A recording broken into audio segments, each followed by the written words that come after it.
তারপরের দিন একটা বেটার অপশন পেয়ে গেলে তোমাকে গুল্লি করে টাকাওয়ালা যুবকের সঙ্গে বিয়ের পিড়িতে বসে যাবে। মেয়েদের মন পাল্টাইতে সময় লাগে না ভাইজান। মেয়েদের উপরে এক, ভেতরে কিন্তু আর এক।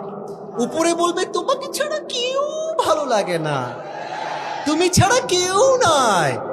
আর মেয়ের মা তো আর এক রকম। যখন বিয়ের জন্য পাত্রী দেখতে যাবা, মেয়ের মা বলবে আমার মেয়েটা এত ভালো, আমার মেয়েটা না স্কুলে কখনো একা যায়নি, আমি নিয়ে গিয়েছি।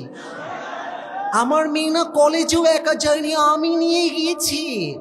আমার মেয়েটা একদম মাসুম, দুধে ধোয়া তুলসী পাতা। ও কত দুধে ধোয়া তুলসী পাতা। বিয়ের পরে মোবাইল ফোনটা চেক করবা, দেখবা এক ঘাটে নয় 12 ঘাটে পানি খেয়ে বিয়ে করেছে। তবে সব মেয়েকে আমি আসিফ হুজুর এক পাল্লায় মাপি না। তো যেমন খারাপ মেয়েও আছে, তেমন ফাতেমা চরিত্রবান মেয়েও এই বাংলাদেশে আছে।